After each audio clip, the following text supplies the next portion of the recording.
my kid? It's a blur. Will y'all tell me something? Where's my kid? Where is she at? I didn't know anything. I just wanted her to be okay. She's alive? Huh? Come here. She's not alive. I want to see my child. I just needed to know, is she alive or is she dead? Livy Lewis, where is she? Where is she at? You don't want to sound cliche, but Livy was a perfect child. She was kind and loving. That's why she went into nursing. She obviously had something about her that she loved to take care of people. She was selfless. Where is my child? I told you she was in the child. In this car.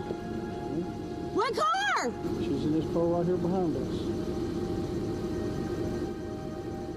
I didn't know if I wanted to believe that she was in that car. I didn't want her to be. Because if she wasn't, then it was real and she was gone. How y'all doing? Who was the one that actually drove by? You saw it first? So I pull over and I seen throughout my passenger seat, and I was like, she must be just slumped over. Maybe she's just drinking. The door was already open. I was like, hey, like I shook her. And that's when I called 911. 911. No, somebody's dead. So what is it looking like to y'all? Yeah, it's gunshot wound. 6 o'clock in the morning, I'm at home when my telephone rings. Sheriff wanted me to come in, sit with Matthew at the hospital. All right, Matthew Edgar, right? Yeah. And while I was there, I interviewed him. I had no clue why. No clue? None. You have a girlfriend? Yeah, kinda. I had an ex-girlfriend named Livy. He was found in the fetal position behind the vehicle that Livy was found in. When's the last time you saw Livy? Tonight. He remembers drinking on his porch, and the next thing he remembered, he was waking up in the back of an ambulance. You don't know how you ended up on the ground behind the car? I think so. With the dead girl in it. I don't have a clue. There was a rifle, some shoes, and a hat, also on the ground. That's his boots, and he was laying there beside him. How'd you get all the blood all over your face? I don't know. Because the hospital said you don't have any injury. What are you thinking? I'm thinking that he's not telling me the truth. He's just basically telling you a Texas fairy tale, right? Correct. I'm gonna be flat out honest with you. But unfortunately, there is a deceased female in that vehicle that's in front of yours. And my job is to find out why she's dead. Who is the dead girl? Did they tell you a name? Libby. I informed him that Miss Lewis had passed. He started with this, what I would describe as forced crying. Did you see any tears? Not a single one. The world seems to think that Matthew Edgar is a murderer. Do you believe that? I do not. Do you believe that someone else pulled that trigger? I do. I believe it was someone that was close to Matthew, someone that was involved in events of that evening. We got all the DNA results back, and there were some holes in the case. There were no fingerprints taken or DNA lifted off the gun. There were DNA samples from Livy that showed there was another man. I have no doubt, and I'm gonna make this perfectly clear. Matthew Edgar killed Miss Lewis. And you put your reputation on that? Absolutely.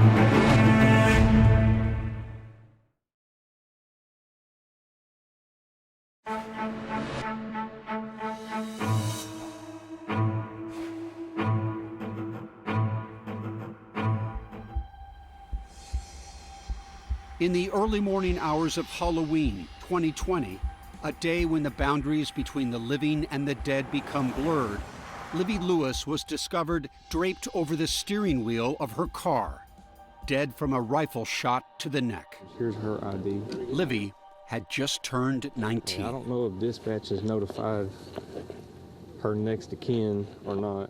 It happened in Hemp Hill, a tiny town in Texas with a population just over 1,000, the kind of place where no one is a stranger and news spreads like wildfire. Isn't that Darcy Bass's daughter? Yeah, that's what I was. That is how Livy's mother, Darcy Bass, heard the news when a friend called to say that Livy had been shot. You didn't know if she was dead or alive. No. I want to see my child! And the next time I saw her, she was in a casket. I can't believe it. I don't believe it. Oh my God. By all accounts, Livy Lewis was a remarkable young woman, a straight-A student and recent high school grad with a scholarship to a local college. So I'm Livy Heather Lewis. Just imagining my future and the goals that I will accomplish makes me excited. Her dream was to go on to college, become a nurse, and then become a physician's assistant. Livy was already a certified nursing assistant at a local nursing home. She was loved by all the residents there. That's a tough job, too. Yes, and she loved it. That was her passion. That's also where she met one of her best friends, fellow nursing assistant Taylor Barnett. We worked together, and then she just started staying with me all the time. Taylor was nearly 6 years older and had a young daughter, but she says Livy fit right in. If you seen Livy, you seen me. We just clicked like automatically. Bailey Williams met Livy in kindergarten. She was a person that wanted stability and didn't want to play like the kid games. She was ready to be grown up. That's probably why Livy fell for an older man, Matthew Edgar, who was 23 when they met. But I was dating a guy who was actually friends with Matthew, so we all just kind of started hanging out. Livy was still a senior in high school when she and Matthew began a secret relationship. Matthew was married to Montana Bokel, the mother of his 2 young sons. Phone records indicate that Livy and Matthew began texting each other in November 2019, when Matthew wrote, "You do realize you cannot say a word to anybody that we are even texting, LOL. Livy responded, "Well, obviously I'm not gonna brag about texting a married man, but thanks for the clarification." It appears that after a very brief affair, Livy quickly and firmly ended things. But Matthew wasn't done. About 4 months later, he texted to complain about how unhappy he was in his marriage. "I cheated again," he said, but Livy held her ground. "I'm not really down for being a home wrecker," she wrote. Nearly 2 months later, Matthew ended his marriage in this text exchange with his wife, where he said, "Ain't you, it's me. Me always cheating on you." 4 days later, Montana hired a divorce attorney. Matthew moved out and circled back to Livy. At just 18, Livy was now navigating a relationship with a man who had 2 young sons and a soon-to-be ex-wife. At first, they didn't get along. Livy and Montana didn't. I think that was out of jealousy on Montana's behalf. And then it was kind of just like the flip of a switch. All of a sudden, Montana wanted to be Livy's best friend, and they talked all the time. I think in Livy's eyes, she was definitely thinking she had a friend. And in Montana's eyes, what do you think? I think that she was jealous. I think that some people get close to people and they have another reasoning behind it. And so do you think in some ways a dangerous love triangle had formed? Yes, definitely a dangerous love triangle. Yes. You can call it that, absolutely. Sabine County Sheriff's investigator J.P. McDonough questioned Matthew about his relationship with Montana and Livy. What's your relationship like with both of them? It's awesome. Okay, so it's not a typical, I hate your guts. Hell no. Okay. It's awesome. Okay. My ex-wife and her, they're big buddies. I just told Livy to just be cautious. You can get along with her for their children, but don't be too close with her. I mean, because that's his ex-wife. But Taylor says that as time went by, it was Matthew's behavior that became the most menacing. He was pretty much abusive in more ways than one. For a little while, he was staying at my house with her, and he would just get drunk and crazy and either holler at her, and like it got so bad that like I didn't want him there at my house anymore. Phone records show that the relationship was a roller coaster ride. While at times Matthew sent texts to Livy like, "Good night, baby, I love you." Livy's texts alleged physical abuse. "I don't know why you keep putting your hands on me like that. My body hurts today." I think that she was in love with who Matthew could be because she knew who he was and knew that what he was doing to her wasn't right, but she still stayed. Livy had been planning on moving to her new college campus. But in the summer of 2020, she stayed on that roller coaster ride, agreeing to move in with Matthew and help take care of him and his sons. She even redecorated the boys' rooms. One to baseball, one to football, one to soccer ball, whatever. But things seem to have quickly turned ugly. In August of 2020, Livy writes to Matthew, "I want to be in our home with you, but I can't do the way you act when you drink. I'm scared of you. You've laid your hands on me multiple times. I deserve better than that." Had she told you at that time that No, she he had didn't. been violent? No, she didn't tell me that. Probably figured that I would go do something crazy, and she didn't want me probably getting in trouble.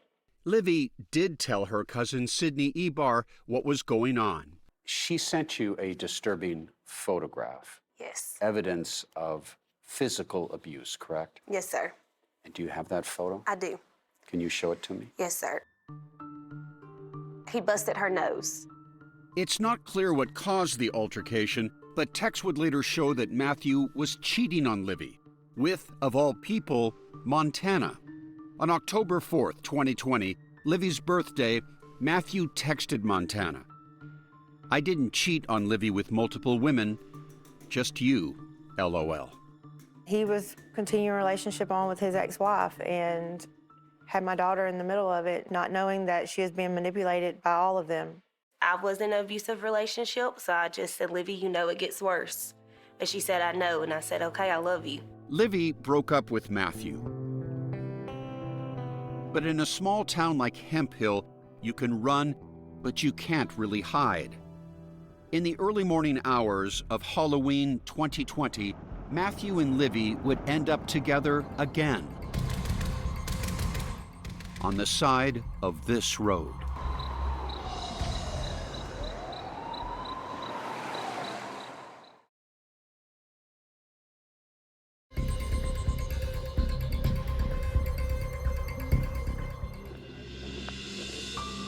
The morning Livy Lewis was killed on the side of the road, her ex-boyfriend Matthew Edgar found himself in a hospital bed, claiming he had no idea how he got there.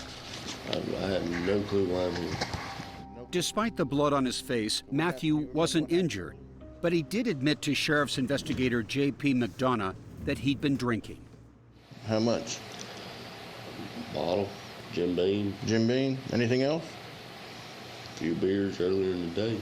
He said he'd been at a party the night before at his friend Bobby Ozan's house. That's when he claims he last saw Livy. She and her, my ex-wife, both was there. Okay. Oh, so you left Bobby's, went to your house? You went home? I was at my house. Okay. And that's where Matthew claims he blacked out and simply can't explain how he ended up in a fetal position between a black truck that wasn't his and Livy's car. You don't know how you ended up on the ground behind the car? Yes, sir. With the dead girl in it? I don't have a clue. McDonough took swabs of the blood on Matthew's face for DNA testing. All right, Matthew, I'm gonna do this one on the chin. And Matthew's clothing was taken into evidence. I'm gonna go through some of your clothes, okay? Yes, sir. Then McDonough placed Matthew under arrest. Charge is going to be homicide. All right? Now pay attention to me. I want you to understand why, okay? Yes, sir. Okay. You were found behind the vehicle where the decedent was. There was some kind of relationship between you and her. There is a weapon laying on the ground behind the vehicle, close to where you were found. Okay? Based on that and a few other things, I'm going to place you in custody right now for homicide, okay? What's his reaction to that? He had none. But he didn't say, "You're going to do what?" I didn't do anything. Nothing at all. Nothing at all. With Matthew jailed, McDonough was on a legal deadline. According to Texas law, the district attorney's office now had 90 days to present enough evidence to a grand jury to indict Matthew, or they would have to release him on bond. So McDonough enlisted the help of the Texas Rangers and began piecing together what happened to Livy. Matthew was just an easy arrest. Sean Dunn is an old friend of Matthew's. He told me, "Hey, look, I didn't do this. Yes, I was there at the scene, but I did not do this. I loved her." Sean, a former Texas oil and gas man, once employed a then 20-year-old Matthew as a supervisor on his pipeline. I know Matthew. I spent a lot of time with him. He was a hard worker. He loved his family. He valued his friendship with people. Sean was also once a deputy sheriff and says in his personal and professional opinion, Matthew is innocent.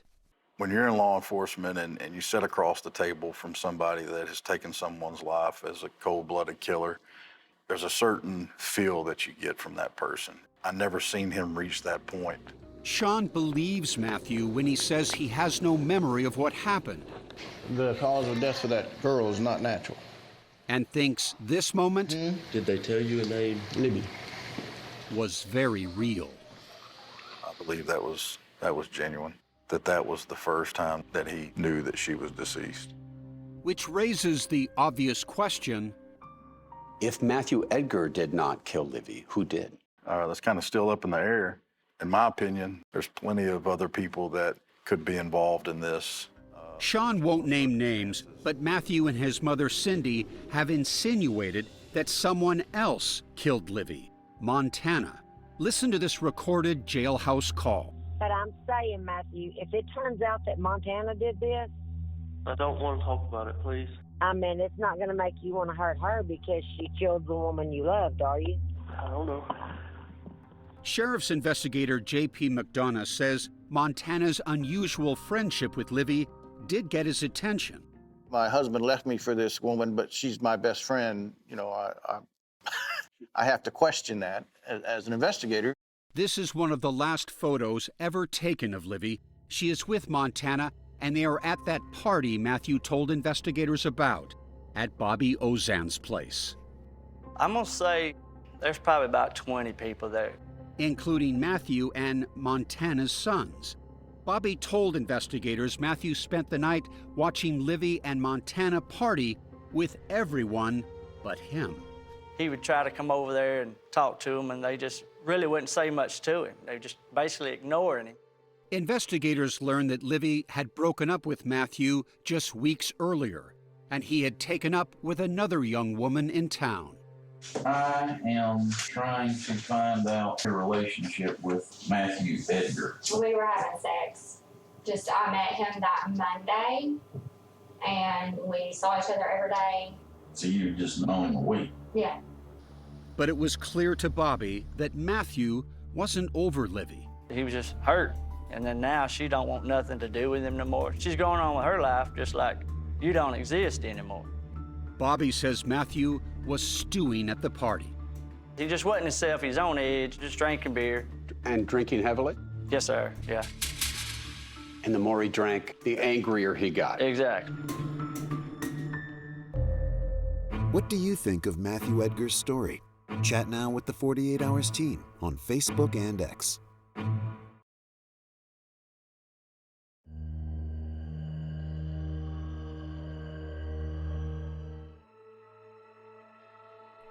As the party at Bobby Ozan's was winding down, Matthew Edgar says he called it a night.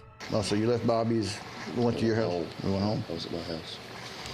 That's where Matthew's memory goes blank. But his ex-wife, Montana Bokel, remembers much more. The day is October the 31st. In this audio recording, Montana told investigators Matthew suddenly came back to the party and learned that Livy had decided to stay overnight at Bobby's. You think he heard Livy say she's gonna stay the night? Oh, I know he heard her, because that's what made him so mad. During the course of the investigation, and during my interviews with family and friends, and Matthew had intended to ask Miss Lewis to marry him. That's how significant he felt about Miss Lewis. To hear her back at the house say that I'm gonna stay with Bobby was just... Meaning sleep with Bobby. Correct. That was too much for It him. was just too much. According to Montana, Matthew was so angry, he even took it out on her. He tried to choke me, and then that's when I went and got Bobby. So I went outside, and he had kicked all the doors in on our car and was punching on the window. At one point, Bobby had to pin Matthew against the car in order for the girls to be able to leave. The whole time I'm holding him, he's screaming top of his lungs, I'm gonna kill y'all, I'm gonna kill y'all. Montana says she and Livy left in separate cars. In search of safety, Montana says she headed toward the home where Matthew's mother and grandparents lived, and that's where Matthew caught up with her. He pulled in behind me. I went to get out, and he started choking me again. Their children were in the back seat of Matthew's van. And I was honking the horn so somebody would come outside.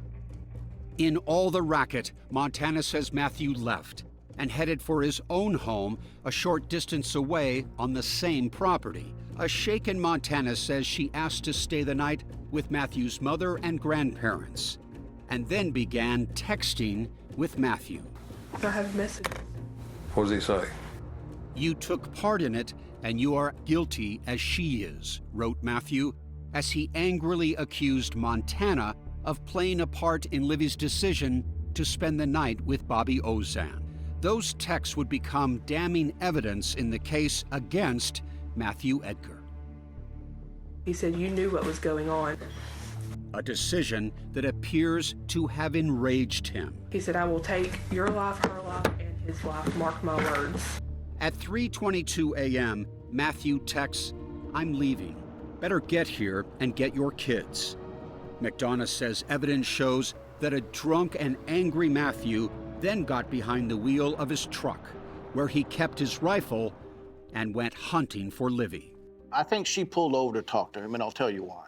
She was just sitting there with her legs crossed. Indicates to me she was not afraid. It was not a fight or flight thing where she was prepared to just bolt out the car. She was actually, to some degree, comfortable with who she was speaking with. 12 minutes after texting, I'm leaving, Matthew texted, I'm home. I got Livy's keys and her phone. Montana asked, where is she? Matthew's response, dead. Montana told investigators she didn't call 911 because she didn't believe he was serious. Instead, Montana texted Matthew, can I come down there? His reply, yeah. But Montana claims that Matthew's mother wouldn't let her leave, so she just fell asleep. I never left. I didn't even know anything had happened until I woke up at around 6 o'clock this morning. But Matthew didn't go to bed. McDonough says evidence shows that not long after sending that text that Livy was dead, Matthew did something no one can explain. He went back to the crime scene, this time in his cousin Zach's truck. It's that truck that was found parked behind Livy's car. Why would he go back then? Why would he return to the scene of the crime? That would be a question you'd have to ask Matthew. I can't explain that. Also hard to explain, Montana's failure to call 911. It made no sense to Livy's friend, Bailey. She knew who he was and what type of person he was. And then she was receiving all those texts. I don't think that you can just take that with a grain of salt after you receive those text messages. Yeah, it's time to call police. Right. McDonough says he and his team of investigators wondered if Montana had been to the crime scene that morning, to try and help Matthew cover up Livy's murder. I know you don't believe me, but I can't tell you stuff that I don't know happened. 2 months after the crime, Montana was given a polygraph exam. Are you covering for the person responsible for Livy's death? After monitoring her physiological responses, Montana was told she failed the polygraph. There's no doubt that you left something out. There's something you're not telling me. But after an in-depth, multi-agency investigation, investigators concluded that Montana was never at the crime scene and had nothing to do with Livy's shooting or any cover-up. And so to all those who think somehow she's involved, you say? Not true. Not true at all. All the evidence, says McDonough, points to one person, Matthew Edgar. Is there a motive in your mind? Jealousy. Jealousy. Plain and simple. In February 2021, the COVID pandemic shut down the courts and this case. With no grand juries being convened, a judge was forced by law to release a still unindicted Matthew Edgar on a reasonable bond, $50,000. For them to set it so low was insane to me. Months after Matthew's release, Darcy was at her local convenience store when Matthew just strolled in.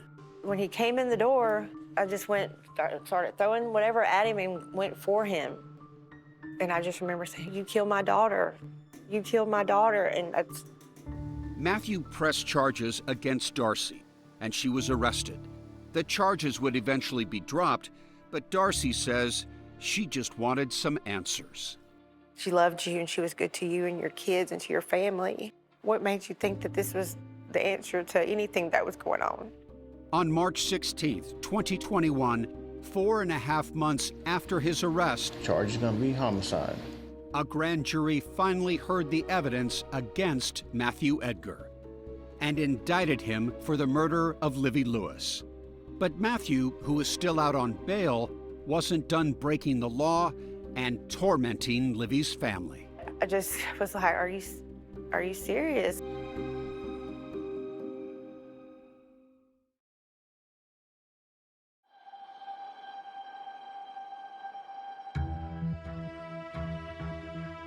As January 2022 and the trial of Matthew Edgar approached, Darcy Bass was confident that the evidence in the murder of her daughter Livy would finally prove that Matthew had killed her. What in this case struck you as the most powerful evidence against Matthew Edgar? From him saying that he was going to kill her, till him being at the scene, till it being his gun. Then there were all those venomous texts between Matthew and Montana that Taylor and Bailey say ended with a clear confession. When he texted and said, "She's dead." Because who would know that except the person who did it? And remember that text that read, "I got Livy's keys and her phone." Well, Livy's phone was found in the truck Matthew had driven to the crime scene. Her keys were found on the driveway at his grandparents' house and reluctantly handed over to investigators by Matthew's mother, Cindy Hogan.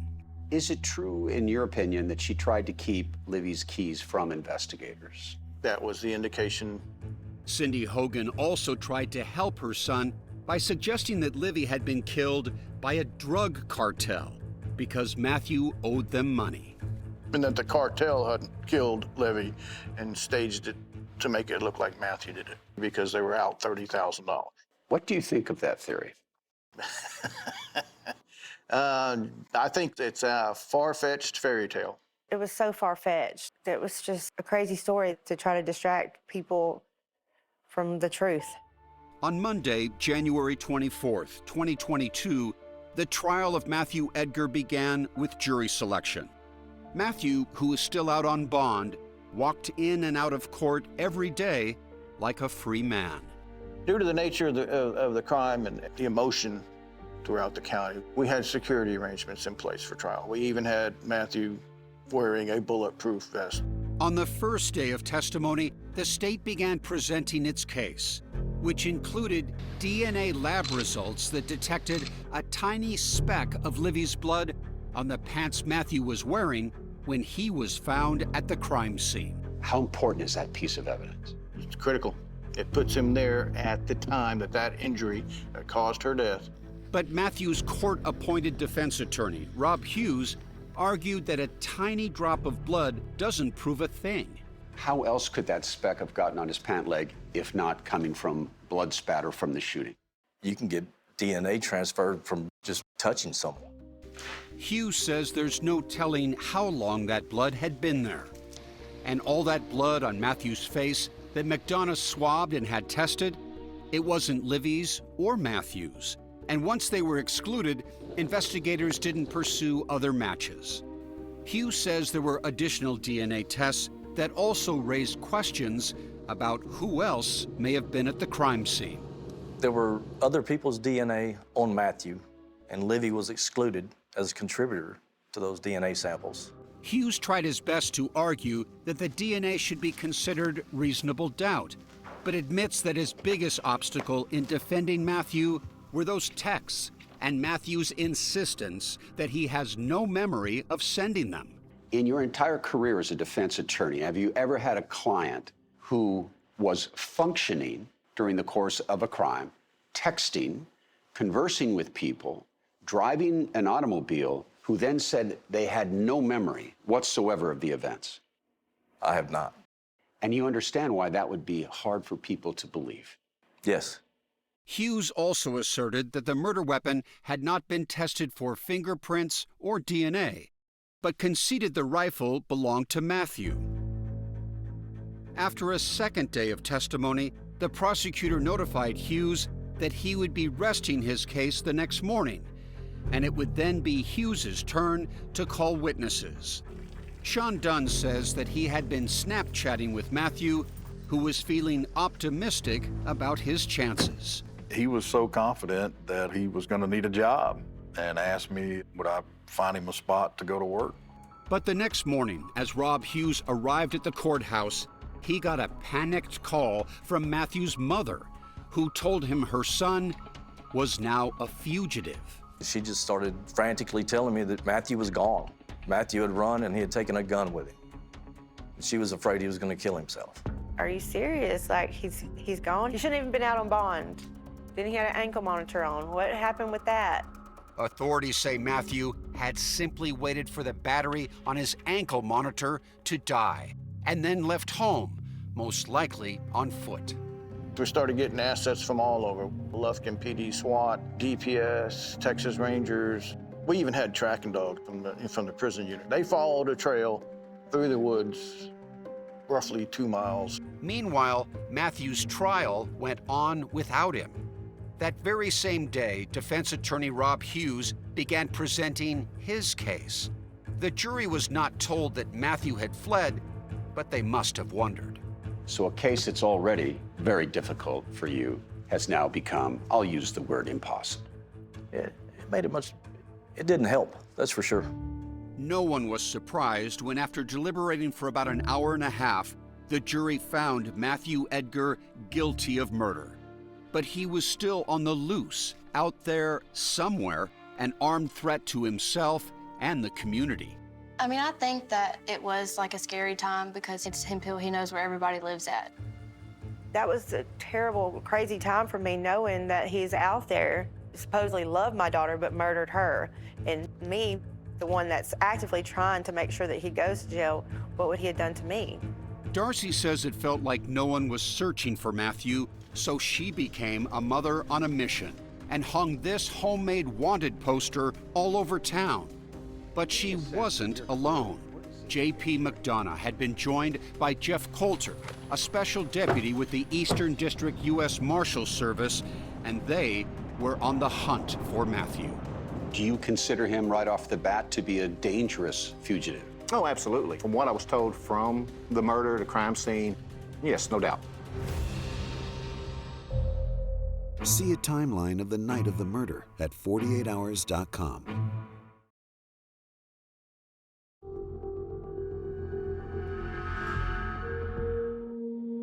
But her car was right here before this sign. This is the very spot where 19-year-old Livy Lewis was murdered.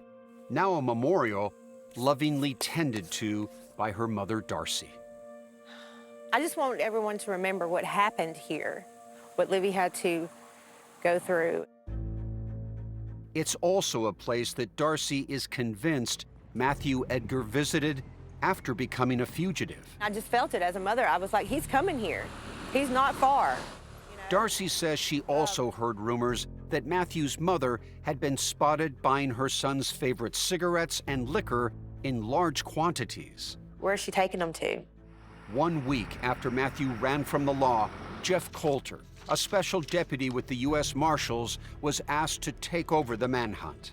When you first begin your investigation, do you start with his family to see if they've heard anything? No, I don't like being lied to. I've already heard their stories claiming she was killed by the cartel, so no, I didn't even waste my time.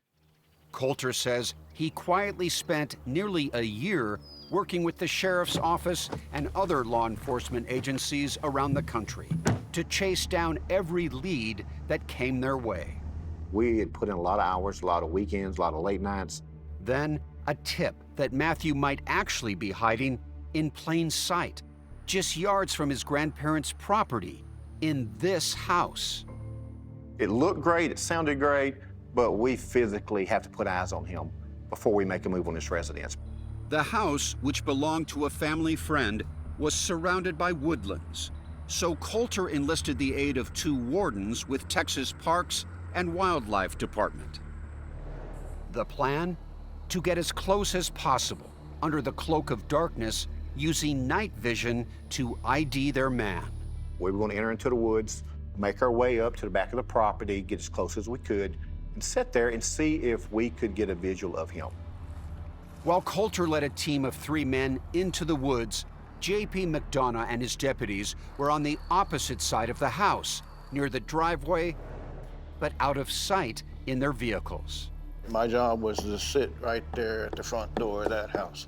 If Coulter and his men made a positive ID on Matthew, they would finally have him cornered. We went in about 4:30 in the afternoon. We knew it was going to get dark about 5:30.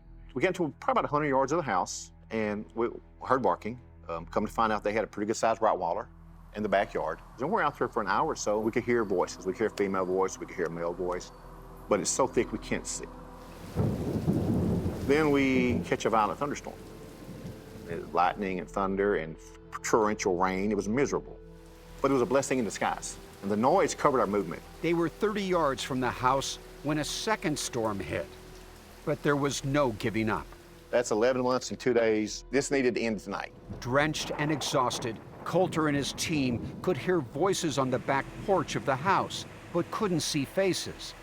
Until about 8 p.m., when a man stepped off the porch. Walks around the side of the house, and he stands there. One of Coulter's men immediately recognized that man as Matthew Edgar. He goes, "He's here. I got eyes on him." We got word that they had made a confirmation. Drove down, pulled in the driveway. Back of the back. Watch the front. I got movement. They're in the house. Once we saw the lights, it was a 30-yard sprint, all 4 of us. We break the corner, and we started screaming, "Law enforcement, police." Sheriff's office, anybody outside, come out with your hands up! He jumps up, and he throws himself against the wall like, oh, crap. You got me. Yeah, it was over with. Did you guys make eye contact? Absolutely. He said, "Hey, JP." I said, "Hey, Matthew." And then he asked me, "You hadn't proven my innocence yet?" And I said, "No, Matthew. I have not." Coulter says that's not all Matthew had to say that night. He said, "Please don't shoot my mother." Mother, please come out of the house. His mother is in the house. His mother's at the house. Was she crying? Was she upset? No, I think she acted amazed that he was there, like she didn't know what was going on. Really? Yes. Surprised he was there. I'm going to jail for something I don't even know nothing about. Was she arrested as well? Not at the time. She was not. Can somebody get my purse with my seizure medicine? Cindy Hogan was eventually charged with hindering apprehension. We reached out to her attorney for comment, but did not hear back. On January 3rd, 2023, Matthew Edgar was formally sentenced for the murder of Livy Lewis. 99 years in prison with the possibility of parole after serving 30 years. Does it give you, I don't know what the word is, not any peace, but in prison, he will likely suffer for decades. Can only hope. But he doesn't suffer like her brother. He doesn't suffer like her little sister. Darcy hopes to be there when Matthew comes up for parole, and Taylor and Bailey say she won't be alone. And I don't care. However, he says that he changes while he's in there. I don't think that that's something you can ever come back from, because she's definitely not coming back. Meanwhile, Darcy is trying to save up enough money to buy a headstone for Livy's grave. How do you carry on and honor your daughter's memory? I just got to get up every morning and just remember the good things. And I want to make her proud. I don't want her to be remembered as the girl that got killed in the small town. I want her to be remembered for the way that she carried herself and the happy person that she was to be around.